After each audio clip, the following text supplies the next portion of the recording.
Welcome to Insidious Inc. Tonight we're uncovering something truly unsettling. Real experiences from people who grew up in haunted houses. Imagine spending your entire childhood in a place where the shadows move on their own, where whispers creep through the walls at night, and where something or someone is always watching you. These stories aren't just ghost tales. They're real accounts from people who've lived through the nightmare. And once you hear what they went through, you might start looking over your shoulder in your own home. Now turn off the lights and let's begin.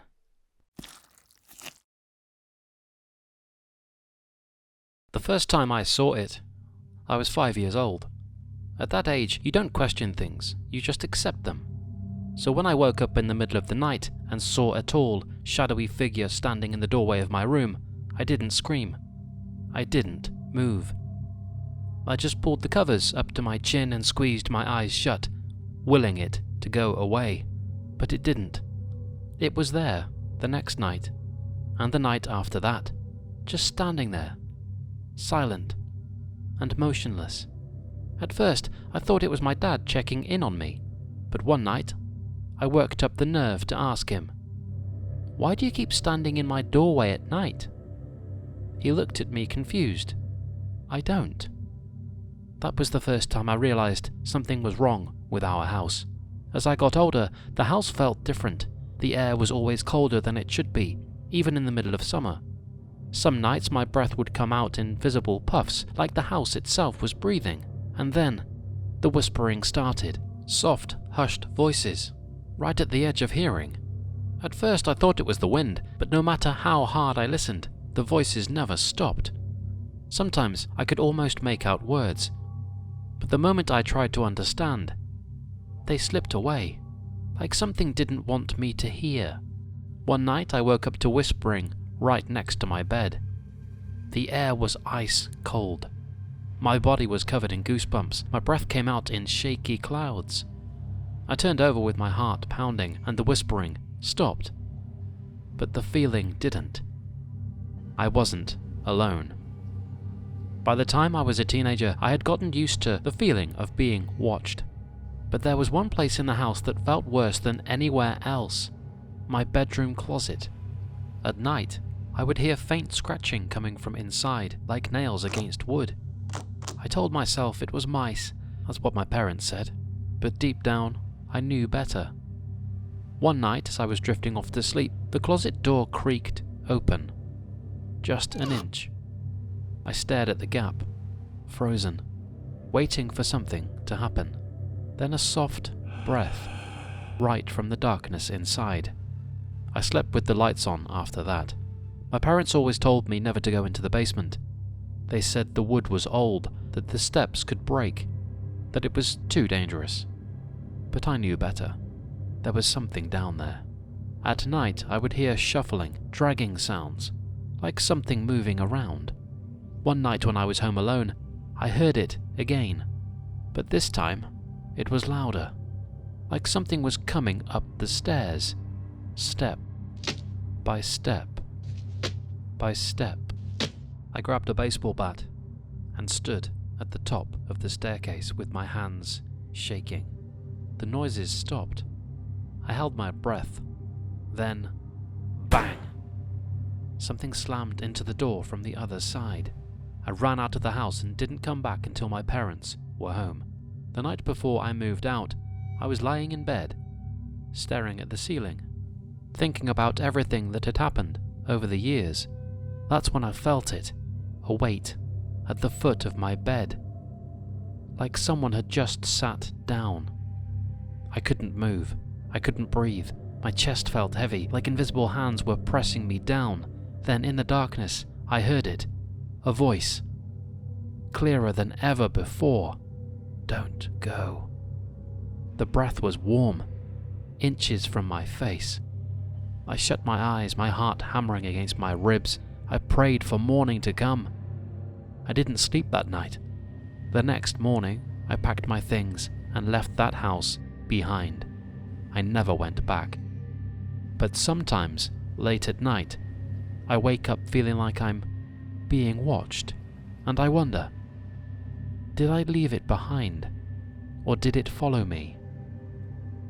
For years after I left that house, I told myself it was over, that whatever haunted that place, whatever whispered in the dark, whatever watched from the closet, was trapped there. But deep down, I knew better. It started small. The first few nights in my new apartment, I would wake up around 3 a.m., heart pounding for no reason. The air would feel too heavy, the silence too deep. I'd tell myself it was nothing, that I was just paranoid after everything I had been through. Then, I started dreaming about the house. In the dreams, I was back inside, walking through the dimly lit hallways, feeling that same old cold dread pressing against my skin. But the house was wrong.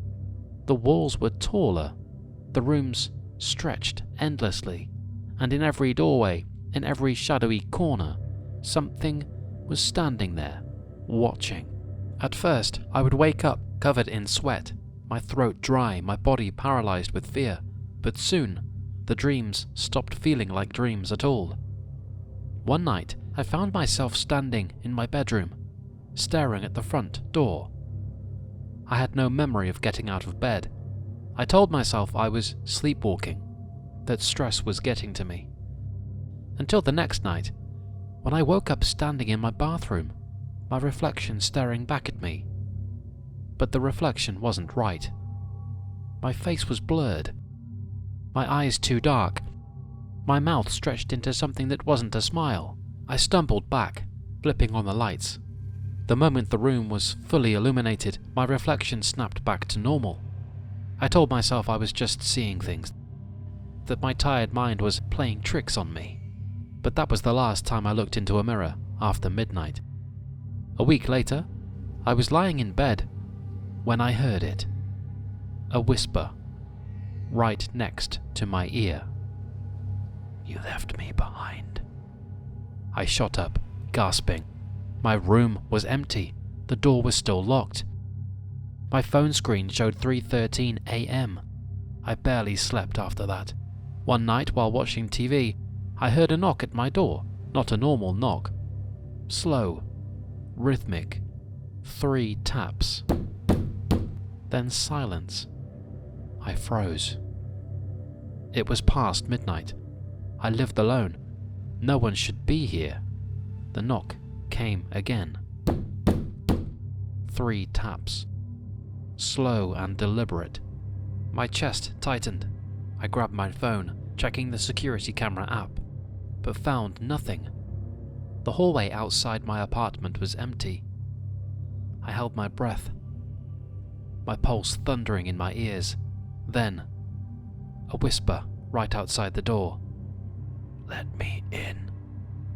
I turned off the lights and didn't move for the rest of the night. The knocking never came again. I told myself I was just imagining things, that it was stress, exhaustion, paranoia. But deep down, I knew it had followed me.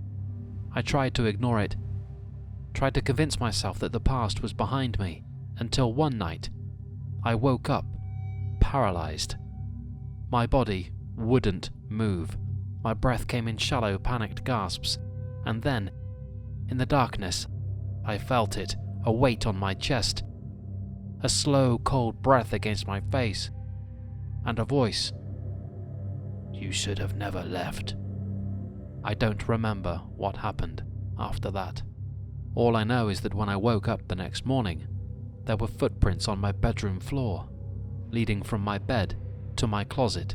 The door was slightly open, and inside, deep in the shadows, something was watching. My apartment no longer feels like mine. The air is too cold, the walls too thin.